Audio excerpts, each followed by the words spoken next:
Welcome to Femme Furious, a podcast where pop culture meets a feminine framing. I am your host, Julia Rose Portela, and today we are on Apollo 15, journeying through Season 2, Episode 6 of The Last of Us. It is titled The Price. It was directed by Neil Druckmann, and it was written by Neil Druckmann, Craig Mazin, and Hallie Gross. But before we get into today's episode, let me tell you how you can follow the pod.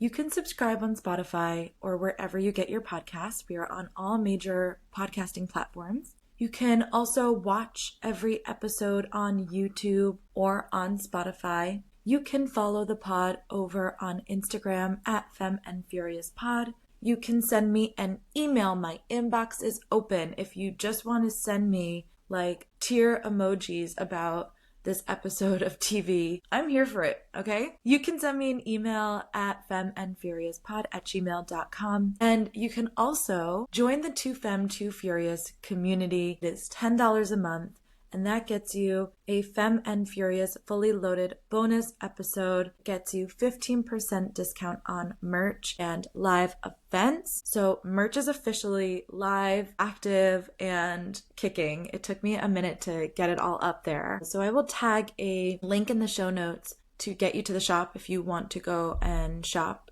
whether you are into Femme 2 Furious or not. There is Sunday brunch in our 2Femme 2 Furious community, which is a virtual monthly hangout. You get the Suffragette Award, which gives you voting privileges on content and bonus episodes and more. Tea Time, which is the online chat, and then Fast Five, which is a weekly content roundup. Okay, let's jump into this week's Femme Frame, where we dive into the key feminist theme of the week. Now, something that has been percolating in the background of this show's fandom is this discourse on Bella Ramsey and their portrayal of Ellie. And as a show that is diving into feminism and that is here to support the femme community, whether they are non-binary or not, I really had a hard time last night while I was sifting through Reddit looking for people's reaction to this episode of TV. There is so much discourse on Bella and their portrayal of Ellie, and it really, really annoys me because Bella is doing such an incredible job of showing what they are capable of. Not that we didn't already know this. We knew this as an audience from Game of Thrones. We loved Bella in Game of Thrones. And here's the thing. Game of Thrones also has source material, books written by George R.R. Martin, right? And if you didn't listen to my last episode with Amani on fan fiction, we basically said that Game of Thrones is War of Roses fan fiction. It was a great episode, so you should go listen to it. When it comes to The Last of Us, unlike the books, for example, that are Game of Thrones, the book series, I think the source material being the video game and having the connection that people did to this game, the source material is so much more of a tender entity than like when we are dissecting something from books, an uncompleted book series, by the way, and adapting it to television. People anticipate the changes that will come from a book to a movie/TV adaptation because certain things just don't translate the same way. And a lot of what translates in a book or an audiobook is more, I would say, like a visceral feeling that we get as we are reading something versus the visceral feelings that we get when we watch something. They're just different types of experiences, even though they are both visceral. And I say this because it feels pivotal that we understand as an entity that the way that the video games have been adapted is pretty true to form. Some things have been changed, but most of the time, if you listen to the after episode or you listen to the podcast, most of the time Neil and Craig will have some sort of explanation about why that thing was changed or transmuted or done differently, or why it wasn't working like from the way that it was written or done in the game versus the way that it should be written or done in the show. And there have been some things that I've been like, rolled my eyes and been like, okay, well, it was a little bit better in the game. None of those things are a comparison of Ashley's performance as Ellie versus Bella's performance as Ellie. They are two extensions of this thing that we love. And even though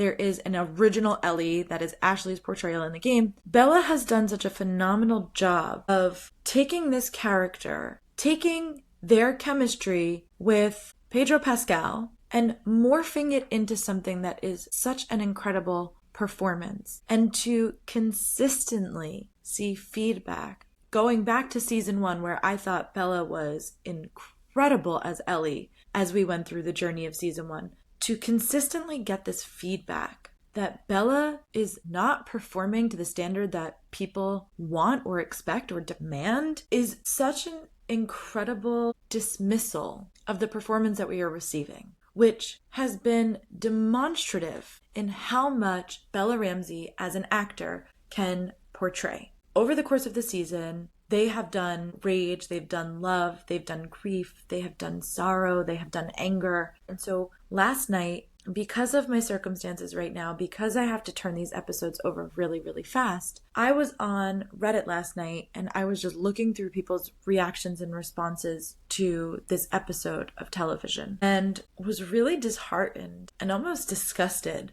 by how much vitriol people carry and that they're so comfortable spewing it on the internet when the performance hasn't been even just fine, has been incredible.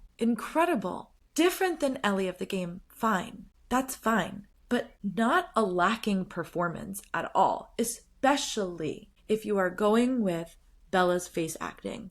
Bella has some of the most incredible face acting I've ever seen. And when I was on Reddit last night, a lot of the discourse again was like, oh, well, Ellie does the younger years better. And I don't know if it's just because Bella has a young face. I mean, they're only 21, so they're not that much older than how Ellie is in the game. But that I don't know if it's because they have a young face or if people just genuinely are out to spew hatred just for the sake of doing so. Because I can't see anyone pointing to any valid concerns about the performance. And there are some people who do this, who critique these things, right? There are movie critics and TV critics, and then there are fans and people that are responding to this stuff. And again, a lot of the discourse that I'm seeing is like, Pedro's carrying a scene. Pedro is a senior actor compared to Bella.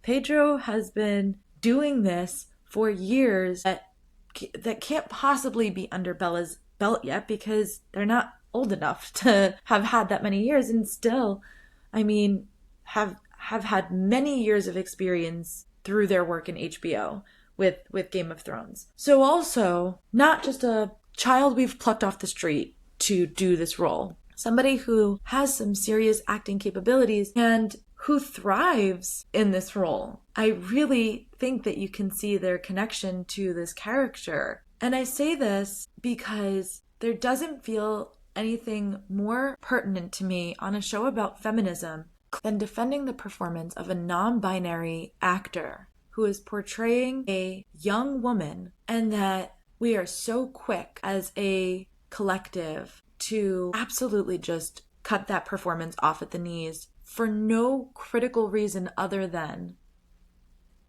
they are a young femme-presenting person. And the value of what it is to tell stories about young women and what it is to be a femme-presenting, non-binary person who is being compared to senior actors like they're supposed to be giving the same performance when they're not. And so I wanted to start the episode here because I don't want this episode to be comparative of what Pedro does versus what Bella does. I want so much to discuss the symbiotic nature of their chemistry and what they are able to pull out of each other. And we'll see if I can get through this episode without crying, meaning choked up just thinking about the porch scene right now. The symbiotic nature of what these two people pull out of each other and the performance that they are able to give as we span 5 years of time and we watch the complexity of human nature. And that is so much what this episode is. That relationships are not simple. That our commitment to relationships is undescribable. That everything about this episode of TV, from start to finish, you could tell I'm choked up about it,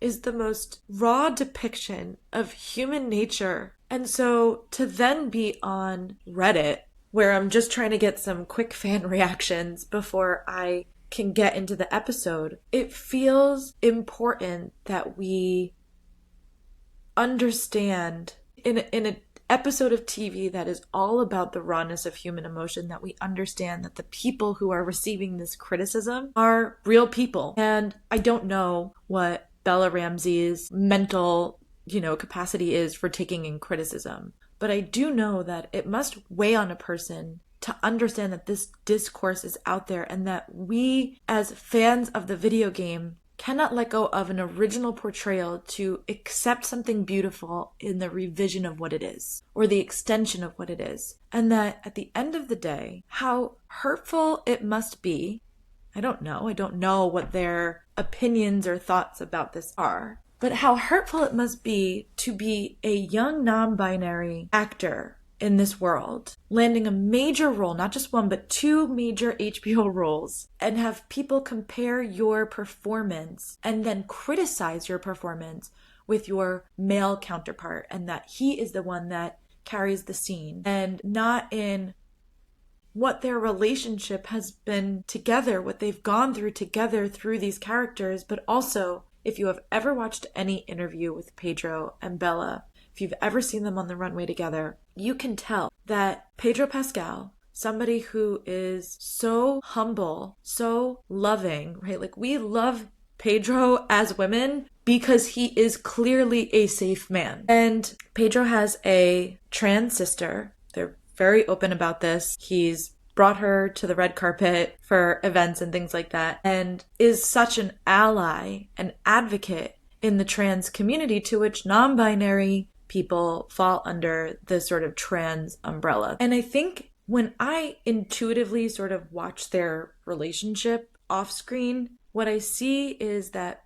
Pedro, much like Joel, wants to protect Bella and has such a relationship that is cultivated from reverence and respect. And I think their friendship is genuine. Anyway, I just think that to constantly put Pedro, a phenomenal actor who deserves all of the clout that he has, up on a pedestal over Bella seems unfair. And that people hate on this performance so much of the fan feedback, rather, that I saw on Reddit was Pedro's carrying the scene. Pedro's doing a lot of heavy lifting here. And I really don't think so. I really think it is what is born from their relationship together. Anyway, that's our femme frame, because I think it's important to acknowledge that this discourse is out there and what it means for the queer community and what it means for young women and what it means for stories that are about young women, that this episode with Pedro will probably perform higher. And I get it, we all love Pedro, but that it sort of invalidates the experiential coming of age that is the other part of this story and that we get over the course of this episode, and that an episode of TV or a story about a young woman coming into adulthood is less interesting than the relationship between her and Joel, to me feels really unfair and quite hurtful that so much discourse is out there on this, and specifically on Bella's performance in particular. Okay, let's do our slay by slay breakdown. It starts with the cold open where we see Joel and we get this flashback of him and Tommy and his dad, and that Tommy was buying drugs. We see that Joel ultimately is the protector, even from such a young age. And I wasn't able to listen to the whole episode, but I started to listen to the official podcast, and one of the things that Neil Druckmann said is, or perhaps it was Craig Mazin, I'm not sure now that I'm saying this, so I will just say it was on the official podcast that they said the reason that Joel's dad decides to get vulnerable here is because Joel decides to protect Tommy with violence. And it's in this moment that he can now reconcile that the torch has passed, basically, in a way. And that because he's used violence to protect, they can now have this conversation that is, what they said in the official podcast, probably the most vulnerable that this man has ever been in his entire life. And we get this opening, right? We get this conversation that they have at the kitchen table, which, by the way, anytime that there's a TV show where it's like just 2 people at a table or like 2 people having a conversation is some of my favorite acting work that ever gets done. And to have these 2 people having this conversation where he says, I'm doing it better than I had it, and hopefully you'll do better than me. And this idea that they talk about in the podcast is the passing on of not just generational trauma, but also generational growth. And that in this moment, Joel's dad says, my dad hit me so bad my mom thought I was dead. I had to have my mouth wired shut for 2 months. And so yeah, I slap you around, but it's not that. It's better than that. And hopefully you'll do better than me, that there's room for growth here. We see this with Joel, that he is not only different, but willing to grow, and not just willing to grow from what his dad taught him, but willing to grow from his experience parenting Sarah to his experience parenting Ellie. And we'll talk about this as the episode goes on through the Slay by Slay. So in my notes, I have cycles of abuse and the excuses we make. And I think it's important to note here that the violence that we see is explained away. And this is important because it becomes obviously critical to Joel's character and fundamental to who he is. So, you, dad, if I'm Joel, his father is somebody who is hitting them as a form of punishment. I'm going to get in trouble. I'm going to get the belt. That's what Tommy says. Joel beat up all these kids to protect Tommy. And Joel is willing to accept violence for Tommy. So it's important that we understand that there's a level of rationality that goes into violence. Well, it's okay for me to beat these people up because they're selling my brother drugs. Or it's okay that I plow down everyone in Salt Lake City because I'm saving Ellie. And this idea of violence as a form of protection and being able to excuse it because it's different than the violence that you are receiving, which is my dad hits me and it's to punish me, but when I do it, it's to protect, is a really interesting contrast. And I think that they did a really good job of tightening that concept up in a very clean way just from the cold open. And I'm sure we're going to get a lot of crying this episode. But my note here, my hot girl hot take note was Joel wore the fucking watch as a reminder to be a motherfucking good fucking dad I fucking cannot.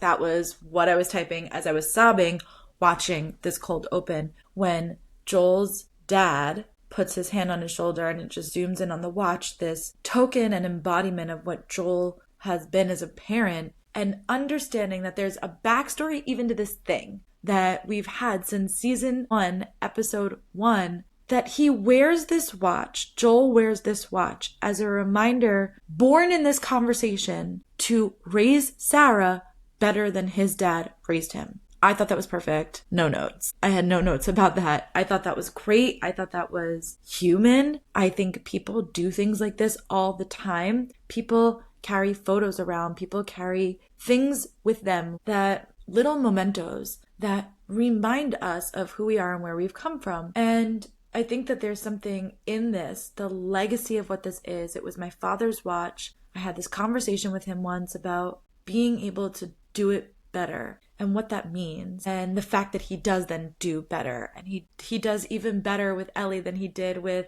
Sarah. At least that's the argument I'm going to make over this episode. You might disagree, but I say that's what happened. So then we get in the credits, and I was curious what the credits were going to do here, and of course we get Joel again next to Ellie, and I wrote sad, sad, sad in my notes. I was sobbing from the beginning of this episode, literally in and out of tears throughout, and I'm sure I'll be in and out of tears as we go through today's episode because it was just so raw and so human. So then we get the scene that opens with Seth at the bar, and I could not figure out, I'm like, where do I know Seth from? And then I was on Reddit and somebody was like, Bart Bass's dad. And I was like, yes, XOXO Gossip Girl, here he is. This is his life afterwards. He just lost everything in the Upper East Side and now lives in the apocalypse. Just kidding. That's not how they've written the story, obviously, but I couldn't figure out, I was like, where do I know this guy from? And somebody said Bart Bass. And I was like, yeah, that's true. So Seth at the bar, and then getting this backstory of Seth being a cop, which feels about the most basic thing that they could have done for this character. Seth looks like somebody who voted for Trump. So I'm not shocked that they're like, clearly he's got some sort of background in, I was going to say military, but it makes sense to me that it would also be cop, that there is sort of a very conventional portrayal of homophobic and demonstrably homophobic, and also has this outburst during the council meeting where he's like, yeah, we have to pursue these people and we have to get them and we have to bring them in and bring them to justice. So getting this little bit of backstory just felt really basic. And then it cuts to Joel prepping the guitar and just seeing the care and the consideration that he puts in to this thing, that he carves an actual bone to create the bridge. That's not what it's called, but anyway, that little piece on the guitar. And he carves the moth in there because he doesn't understand what the moth means at this point, but he does take notice that she's drawing them in her notebook, and so he takes one and uses it as inspiration, right? He's paying attention to her. He told her he was going to do this thing, and he's following through on this promise, and so very interesting, right? The things that we're able to keep our promises for. The fact that he could promise her that he would do this, but not be able to tell the truth when asked about it at the end of season 1 in episode 9, where she said, swear to me. And the fact that there's a promise made and a promise broken, and sort of the fact that there's a promise that comes to fruition and a promise that has been broken, and what that does to the course of their relationship. Ellie's faith in Joel is like a pillar or a rock in the river. And the lie that Joel is told is just the ocean eroding at this structure, this foundation, which is, I'm putting my faith in you. Everything that they've gone through in season 1, the longer the lie goes on, the more it erodes at the trust and the foundation of what they have built. And this is why Ellie, much like the rest of us, has #daddy issues. But something that I really, really loved is that everything that he does for this guitar, and the fact that he goes out and gets this cake, proves that he is a better and more consistent parent than he was with Sarah. If you go back to season 1, episode 1, Tommy says, I thought we were having pancakes. And Sarah responds with, he didn't get any, meaning Joel. And Joel says, I'll make up for it by getting a cake later for his birthday so they can celebrate. He promised Sarah that he'd be home at a specific time. He comes home late. When he comes home late and he wakes her up, she's like, did you bring the cake that you said you were going to bring? And he's like, no. So even in his parenting with Sarah, okay, he's got the watch, he's doing better than his father did, but still forgetful, not as wrapped up in the details, and not willing to follow through with the promises that he's making. And of course, this is a beautiful dichotomy and the most human thing, that we are willing to lie about something so important and follow through on things that are so trivial, and that we are constantly in our own minds and our own heads weighing the scales of our goodness and our worthiness of that love, or the receptivity of that love, by weighing out the good and the bad that we do, and we're sort of taking the tallies and the stocks. And I know not everybody is thinking about it that directly, or that comp is as clear, but I think it's such a human thing to be like, well, I said I was going to do this thing and I did this thing, like, doesn't that make me good? When it's like, yes, but if the foundation of what you're building that on is this huge lie, of course Ellie isn't going to be able to tally that up to all the things that are so important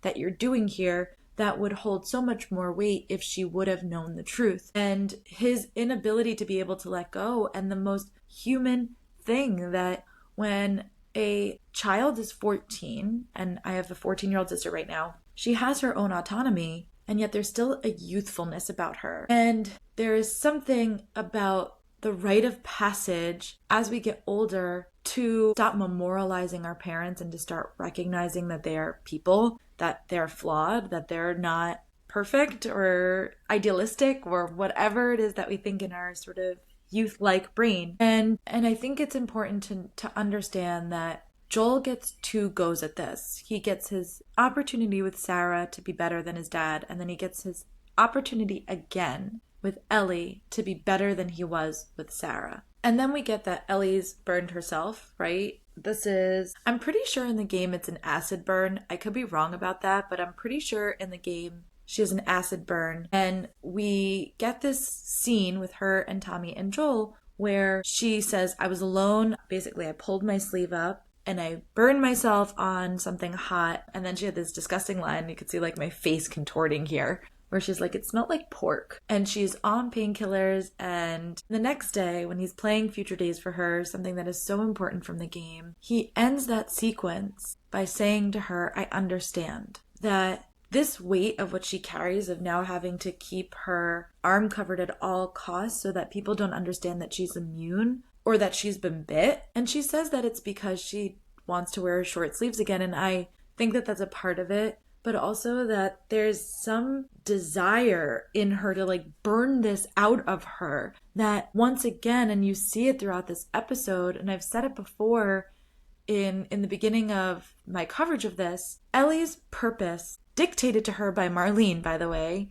that her purpose is greater than any of us could have imagined. That's what Marlene says to her. Your purpose is deeper than any of us could have imagined. When Ellie has to internally confront the fact that she doesn't have a purpose, that she doesn't have this thing that she's been holding on for, and going back to this conversation that her and Joel have in season 1, where she says, well, then what do you go on for? And he says, family. Well, that's Joel's purpose. That's what Joel wants to go on for. That's what Joel wants to live for. Joel genuinely would not have been able to survive the loss of Ellie, because that is what he goes on for. That is the thing that is keeping him going. That is the engine that is fueling his life force through this apocalyptic shit show. And Ellie had her purpose described to her in a very different way. And whether or not she wanted to actually take that on or not, it doesn't matter. At this age of 14, knowing that her best friend Riley, the first person she's loved, died because they got bit. And not only did she have to watch that person turn, but then she had to kill that person. And the guilt and the pain that she feels for every person that she sees after that gets infected, that she cannot save or protect. To the point where when Sam gets infected and he shows her the bite mark, she cuts her palm open and tries to smear her blood into his cut because she is hoping that there is something in her blood that is an antibody to cure him and keep him safe and keep him from turning. And so the immense guilt, survivor's guilt, and we've talked about it before on this show, that Ellie feels, and the fear that she must have that she will consistently outlive everybody around her. Because no matter what, the biggest threat is infected. And the fact that Ellie cannot become infected means that everybody else in this dog-eat-dog world is more at risk than she is, and there's nothing she can do about it. And there was one thing that she could do for it. There was one thing that she could do about it, and that was die for this cause. She could have died, and like she says at the end, my life would have fucking mattered. But then what would Joel's purpose be? And how would Joel be able to go on? And these are the ethical and moral dilemmas that The Last of Us continues to present to us that we cannot help but feel invested in and argue about. Okay, and then we get the next morning with the cake. We get the birthday, Ellie's 15th birthday. And she's like, it's my fucking birthday, man. And she's got her hands full of cake and shoving it in her mouth. And I just thought it was really funny. One of the other things that I was thinking about here in this sort of 15th birthday scene, from the sort of fixing up the guitar to the very end when Joel says, I understand why you needed to burn yourself. It reminded me of season 1, episode 3, which was Bill and Frank's episode. And when Frank says, paying attention to things, it's how we show love.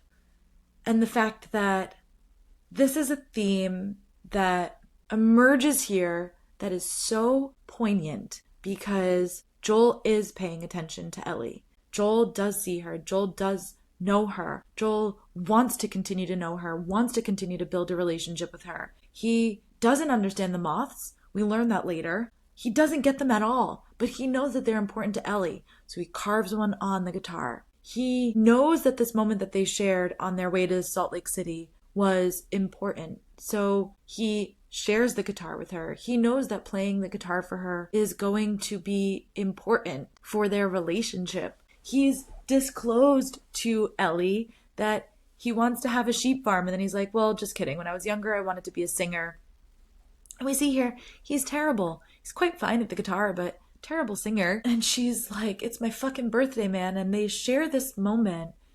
And the song, right, Future Days, which we only get to hear Ellie sing one little line from last episode, where she said, if I ever was to lose you, and then her grief takes over and she puts it away, and how that moment precedes Dina coming in and saying, I found them, and how that leads us through to the end of the episode where she tortures Nora. And this is such an amazing setup because Future Days is important to the video game, but also getting this moment with Joel. If I ever was to lose you, I would surely lose myself, right? And these lyrics that he's singing to her are a confession and a reconciliation of his decision in Salt Lake City. And so that the fact that we get this amazing sequence of how much detail he's put into it to sing this song to her. He could have sang any song to her, but he sings Future Days. He sings this one beautiful verse of Future Days and what they are sharing in this moment, because up until the end of this episode, Ellie and Joel never say I love you,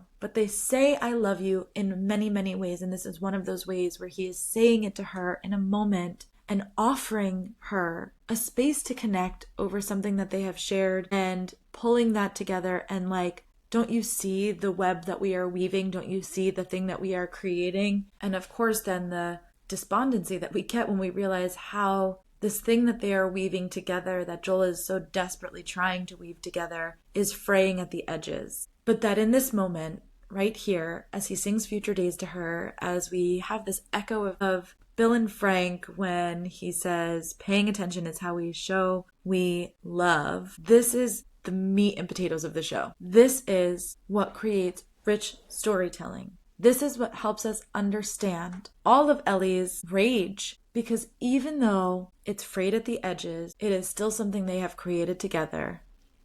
And in this one particular moment, her 15th birthday, there is something so special about what they have shared that even though the lie is there, there are still many beautiful things, as is life, that there are so many rich, wonderful things that we can take away from something bad and so many hurtful things that we can take away from something good. This is just the dichotomy of life. This is why we have silver linings. It's something that is so pivotal to the human journey that we can love somebody and know that they've lied to us. And in this moment, just this one moment here, even though she knows that he's lying. She knows it from season 1 that he's lied to her. Just in this moment, it's okay. And she's going to pretend that it's okay. And then we get 1 year. It jumps ahead to her next birthday. I was really laughing quite hard when she was like, oh, because childhood has been so good for me so far. And they're going through the forest and they're making their way to this place and they have the birds, bees, dicks, vaginas conversation.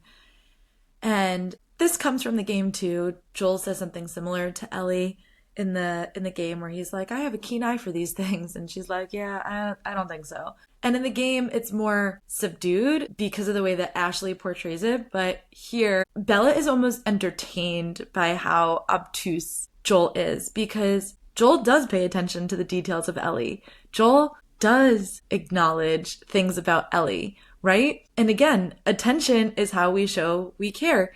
And so going back to earlier this season, where Dina is like, you're so brave. And she's like, I'm not brave. I'm just obvious. To Ellie, it's obvious she's queer. To Ellie, it's obvious she's gay. She doesn't have the time or energy to put something about herself under wraps in this capacity. She's already, if you think about it, harboring one of the hardest truths of this reality that they are living in, which is, I am immune to this thing that nobody else is immune to. And I, as somebody who is immune to this thing, already have to keep a pivotal part of my being secret and hidden from other people for my safety and protection. So when you layer that on top of, I'm also queer, I think there's just no room inside of Ellie to be like, I can't keep another secret. Like, she's not really bothered to be closeted. So I think it's really funny that we get this conversation between her and Joel where he's like, I have a keen eye for these things. And she's entertained by that. She's like,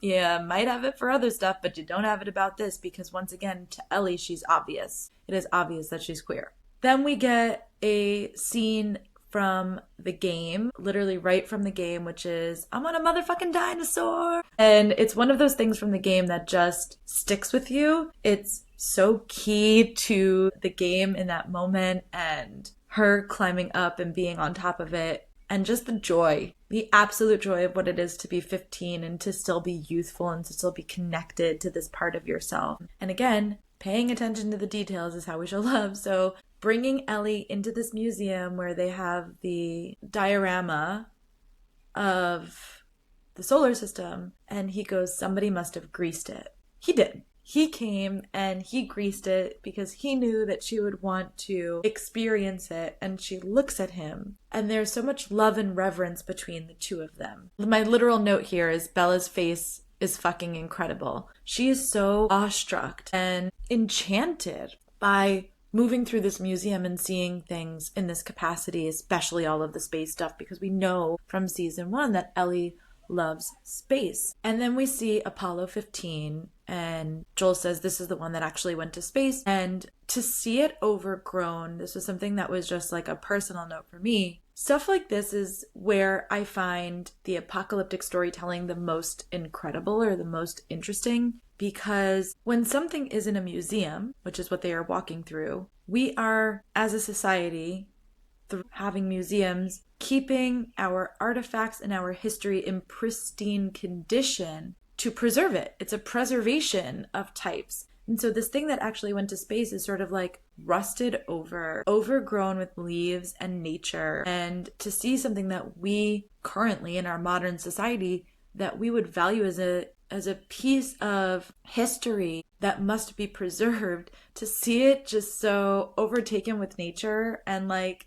what that means and the death of our history as a society almost through apocalyptic storytelling is so fascinating to me. And it was just something that as I saw it overtaken with like the leaves, I got choked up. I got really choked up. And then I had a note, they did this scene justice. This is one of those things from the video game that, again, this entire scene of them in the museum together, this flashback that you get of them, is such a critical piece of storytelling in the video game. And I just feel like they did it such incredible justice, because in the video game, you go through the same thing. She puts on the helmet, she listens to the takeoff, you see her kind of like shaking, you're in her imagination for a little bit. And they do such an incredible job here. And again, Bella as a face actor, I will not shut up about it. You'll have one more week to listen to me talk about this. Bella as a face actor is so incredible that you can see all of these experiences going over their face as Ellie, as if they are really going to space. And then you get the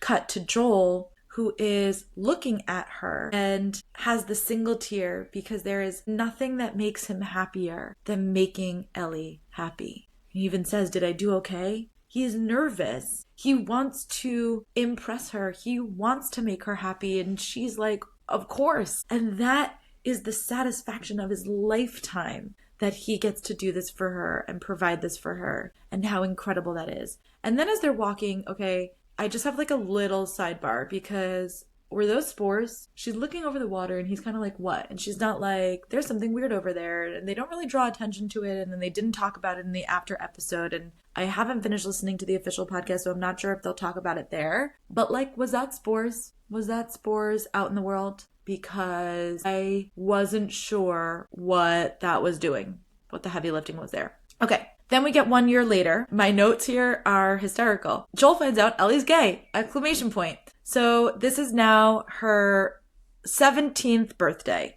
And this is the most parent-child moment that we could get in the episode, right? Ellie thinks that her dad is out on patrol, that he's not going to be home for a little while. So she has Kat over and she's smoking a joint and they're hooking up and Kat's giving her a tattoo. And Joel, as a parent, wants to surprise his child for her 17th birthday and comes home with the cake, right? And I just love that, like, in the beginning, again, there's a vanilla cake and then there's a conversation that Seth has with Joel where he goes, do you want vanilla or chocolate? Say vanilla because it's easier or quicker or faster or whatever he says. And Joel goes, vanilla. And I thought this was really interesting because in the back of my head, I was like, well, he probably doesn't even know whether she likes vanilla or chocolate cake. He probably doesn't even know what her preference is. Ellie may have never had a cake in her life before. She may have never eaten anything besides jerky. We don't know. I don't know what's going on in Fedra school, but I would say they're probably not having cake for their birthday in Fedra school. Just really interesting because now, you know, in her 16th birthday when they go to the museum, we don't have a cake. But on her 17th birthday, he comes in with a chocolate cake. And I was like, is that an attention to detail? Because given that he has now more time, could actually get the cake that she wants made. And is chocolate her preference? I just thought that was really interesting that it was like a vanilla cake in the beginning because it's easier and quicker. And then like my back thought to that was like, well, he probably doesn't even know anyway, and she might not even know. And he may pose that question to her like off screen. We're not seeing it, where he's like, do you like chocolate cake better? And I could just see them having this like taste testing, or having Seth make something else for them and discerning, you know, which one that she likes, so that this year she can get the one that is her preference. So he comes home early with the cake and he says like, what, you decide to do all of the teenage shit now? Like, you decide to experiment with girls, you decide to do drugs, you decide to get a tattoo, like, oh, this is it. And Ellie goes, well, it's not an experiment. And he goes, you're not thinking straight.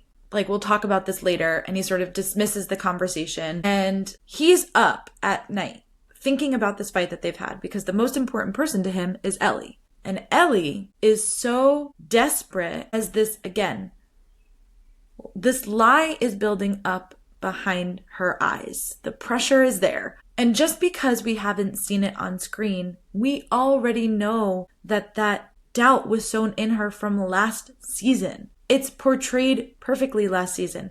We know that when she's accepting to go to Jackson, she's accepting the lie. And fine, maybe that's the contract she made when she was going into it, and the thing that Joel is willing to sort of willfully ignore as they go into this conversation and into this life together in Jackson. But the longer it sits there, the more it becomes an elephant in the room that she can't ignore. She can't just keep engaging in this contract that they're not going to talk about it and she's not going to feel anything about it. So for her, to move into the garage is to make a statement that there needs to be some separation between them. What I really love that they talk about in the podcast is that in this moment when Ellie's trying to move her mattress, Joel does concede and try. So they get into this sort of second argument.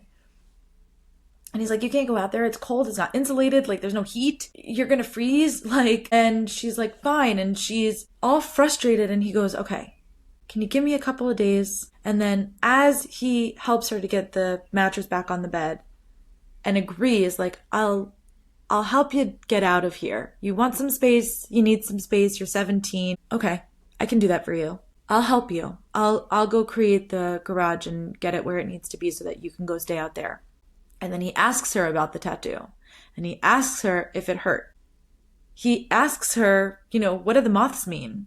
And she's like, it's from a dream. And he tries. He's like, oh, like growth and stuff, which is what he's doing in this moment. He's growing. He's saying, okay, we got into this argument before and I yelled at you about drugs and girls and whatever, but I'm going to try and understand right now. So if we go back to like her 15th birthday, when she burns herself and he goes, I understand. This is his moment of saying, I don't understand, but I'm trying to understand. Did it hurt? Why did you do this? What does the moth mean? You really like girls? Not an experiment? And he's trying in that moment to understand and to be a better father than he was just hours ago to her. The end of that conversation is where she apologizes to him and she goes, you know, I'm sorry I did drugs and I'm sorry I got a tattoo and I'm sorry that I was fooling around and having sex. And she's like, except I'm not. And that this is her act of defiance in the relationship that they have built when that relationship is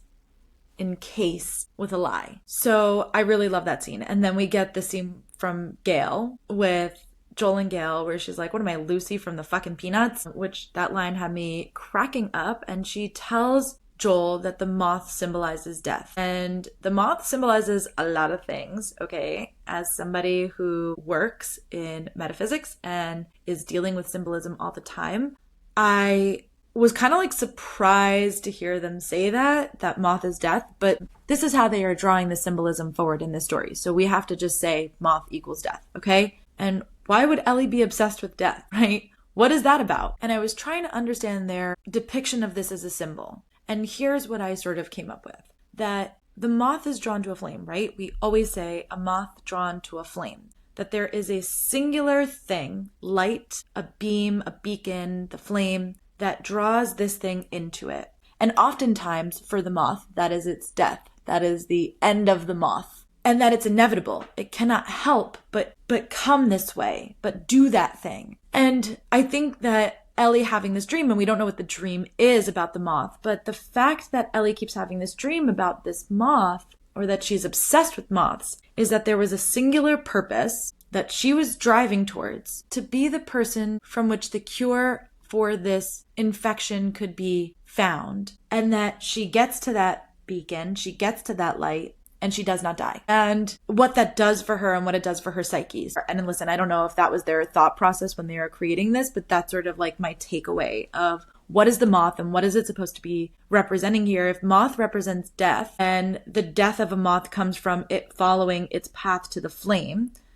that she followed her path to the flame and didn't die, and what that is doing to her. And now there is no beacon. Now there is no flame. Now there is nothing for this moth to seek out. There is just the moth and what that means for her. And we see even in the drawing, you have a greater purpose, which is, of course, going back to what Marlene says, you have a greater purpose than any of us could have imagined. And it's written in between these moths, and that she is obsessed with the fact that she was supposed to die, and that she was supposed to be this sacrifice for the greater good of humanity, and that her life would have had purpose and her life would have mattered, and now it doesn't. And of course, the presence of her life, and the value of what it means to Joel, there is purpose to being his daughter, but she can't accept that until after he's gone, and that's why the storytelling is so rich, right? So we get Ellie in the garage then. She's preparing to ask Joel these questions about Salt Lake City, and we can see there's not been a time jump yet. So this is still in her 17th year, her 17th birthday, whatever. So we know at this point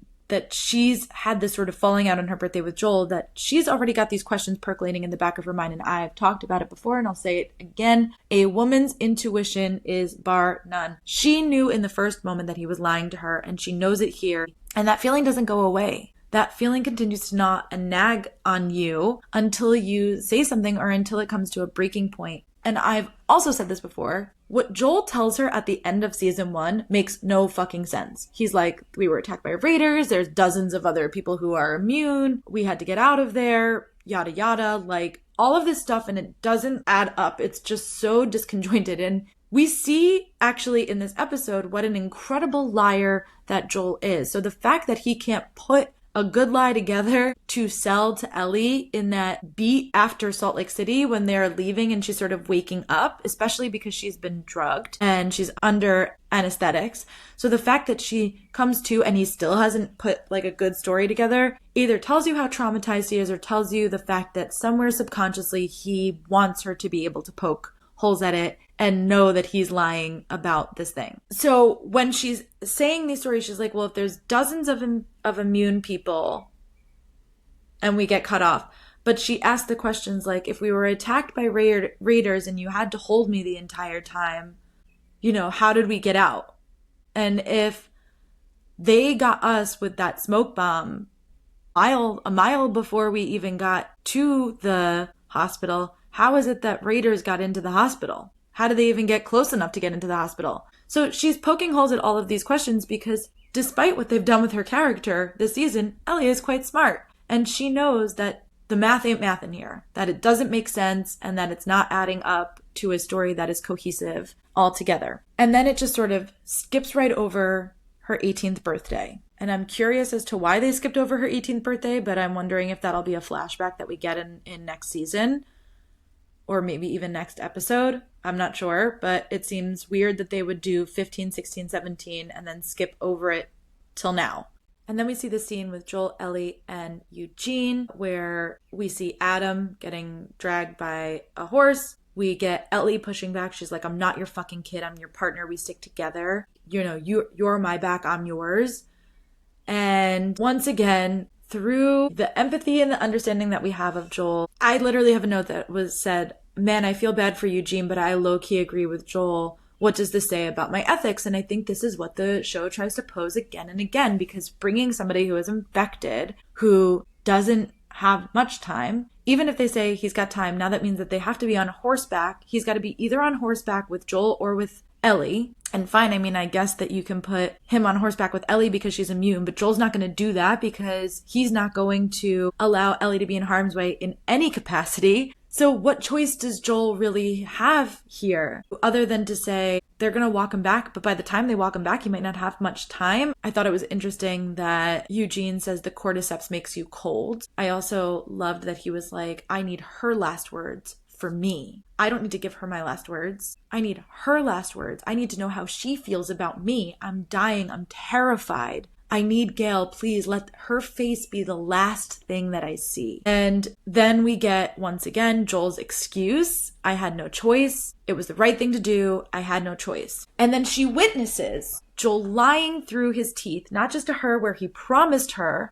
but that this lie that he then tells to Gail, that it's this valiant ending to Eugene. And Ellie in that moment just triggered, can't let go of it. And this is different than how she finds out in the game, but basically she's saying, I'm watching you do the exact same thing that you did to me, and you're doing it the exact same way. You promised me, but that's not the language that she used. She says, you swore, which is what she says at the end of season 1. Swear to me that everything with the fireflies is true. And Joel says, I swear. And they go into Jackson. So it's not in this moment where she is saying, you just promised me and you broke that promise and I'm hurt by that. She's saying, you gave me the exact same look with the exact same eyes and the exact same face, and you swore to me that everything that happened with the fireflies was true. And we already know that she's doubting it going into this scene. But now she's witnessed the same lie, same face, same expression again, and having to reconcile that within herself. And then we get 9 months later and just having Tommy say to Joel, see you next year, which is obviously like this funny, cute little thing that we do on New Year's Eve when we're like going to bed or, you know, talking to somebody at work and we're like, see you next year, when next year is tomorrow. This idea of like this funny sort of dad joke that we tell consistently in culture, that what he means is, well, I'll see you in a few minutes. But because of everything that happens with Seth, he doesn't get to see Joel again. So he says, see you next year, but he doesn't ever actually get to see him again. He never sees Joel again. This is his last conversation with him. And I love that Maria and Joel get to have this conversation where she goes, Uncle Grumpy is family and family helps each other out if you need it. And then we see that in action moments later where Ellie is also a part of the family, right? Is also a part of their unit, is also a part of their pack. And the second that we see Joel get up to go and defend his family after Maria has just said, you know, family helps each other out, he's getting up to defend her. Maria then escorts Seth out. And I talked about this in the beginning of the season when we got the scene where I said it's important for us to understand over the course of this season with the different scenes with Maria that Ellie has other people who love her and who want to protect her. And that in that moment, she could have kicked Joel out and been like, there's no violence at these parties. But what she does instead is she escorts Seth out and she goes, there's no room for homophobia with my family. Or whatever that looks like. She doesn't say that, but that's what's happening in this moment, right? So I have a note that says then, I kind of wish that we weren't getting the porch scene here because in the video game, the porch scene is one of the last scenes that you get in the video game. And for the way that the show ends, it's so important to have that scene at the end. I mean, the last like hour of the video game genuinely makes me cry. But this scene between Joel and Ellie is so incredible. It is the most human thing that exists, where she's frustrated with him because he's trying to protect her and she knows that this is his shtick, right? She's like, I had everything with Seth under control. And he's like, I know. But he can't help it. He loves her. He cares about her. He wants to protect her. This is his job. This is his purpose, is to protect. And we see that from the very beginning when he's trying to protect Tommy from their dad. And the fact that he says to her, I'm going to pay the price because you're going to turn away from me. And that this is the thing that he has been avoiding, that he is so ashamed of what he's done. He didn't want to kill all of those people. He genuinely feels remorse. You can see it on his face. He doesn't even have words for it. He can't even get it out. But when she has this outburst where she says, you took that from me. You took my purpose from me. My life was supposed to matter. And this is the most real and human thing. And one of the things that Neil and Craig talked about in their podcast last episode, is the fact that we worked through ethical or moral dilemmas through our imagination. So we can put ourselves in Joel's shoes and we can say, well, what would I do in that situation? I wouldn't have killed the doctor. But the reality is we don't really know what we would do in those situations until we're actually in them. We think we would act a certain way, but we don't know. And I am somebody who, I have 2 younger sisters. They are a huge part of my life. They are pretty much everything that I feel that I have to live for. It's the reason that you want to do better in the world. It's the reason that you want to be a good person. It's the reason that you want to work on yourself. I would like to say that I am not a violent person. I could never imagine in any reality that I would want to kill or delete somebody off of this earth. But I don't know what I would do or what I would be capable of or what I would be moved to consider my ethical and moral boundaries if my sisters were in harm's way. And I know that Neil and Craig have said the same sentiment about being fathers and being in relationship with their children and what we are capable of as parents or as people who love other people. That we think that we're not capable of something until we are put in a situation that is unimaginable. And Joel is put in a situation at the end of Salt Lake City that's unimaginable. It is unfathomable to have to imagine that your one person that you love and care about so intimately, so profoundly, is the only person that could cure this infection that is hurting all of humanity. And it is unfathomable to imagine that you would have to be put in a position that is so innate, so instinctual within you that you would make that choice. And so he says to her, if I was given the choice, I would do it all again. And she goes, yeah, you would make this choice again because you're selfish. And he goes, no, I would make this choice again because I love you. Because I love you, Ellie. And because I love you in a way that you can't possibly even understand. And he's like, and maybe you do. And he's like, but I'll offer you this. I've done a little bit better than my dad. And I would argue, he doesn't say this, a little bit better than I did with Sarah. And one day when you have your own kids, hopefully you do a little bit better than me. And how much weight that puts on Ellie, who has now just been like, I'm going to be a dad in this relationship with Dina where they're starting their family. And what this journey of having to do a little bit better will be. My last note was quite literally, I am in a pit of despair. But I thought that was amazing. What a wonderful episode of TV. Sadly, we must put it on the shelf and crack open the burn book where we will look at our superlatives for this episode. The Bold and Bothered Award. I'm going to give this to Gail and her, what am I, fucking Lucy from the Peanuts line, because here she is reading a novel that is about a pandemic and an apocalyptic world, dystopian world, and she just wants to sit and read her book. And I get this. As a woman myself, okay, I have my Kindle at work, and I used to have this coworker. He doesn't work here anymore, but he would always see me with my Kindle and decide that I still wanted to have a conversation with him. And the dilemma that we get as women where we like don't want to politely tell somebody to fuck off, but I'm like, don't you think that if I'm sitting here reading a book that I am not giving off the vibe that I want to have a conversation? Gail is sitting here with a book. She just wants to sit here with her book and have her coffee and eat her meal. And Joel's like, can you actually help me psychoanalyze my entire life? Is that okay? And I just felt this, and I felt that line to my core. The She-Wrote Award. I'm giving this to, I'm on a motherfucking dinosaur, because that is iconic, and I love that line, and I love Ellie in that moment. The Femme Fatale Award. Well, this has to be when Ellie says he's lying. That's not what happened. Eugene had time. He wanted to see you. He wanted to tell you he loved you. And Joel shot him in the fucking head. Way to throw Joel under the bus. And I understand it, but talk about smashing the patriarchy in that moment. She was not having any of his toxic masculinity and his lies. Speak your truth, trophy, because I love you. Point blank, period. There's nothing else. That line is the line. Honorary heartthrob.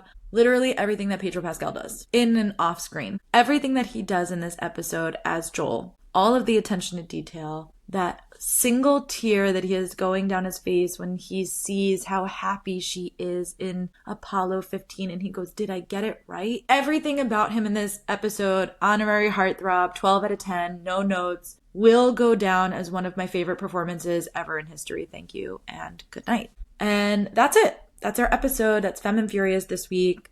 If you like this episode of Femme Furious, please leave a review, share it out on your socials.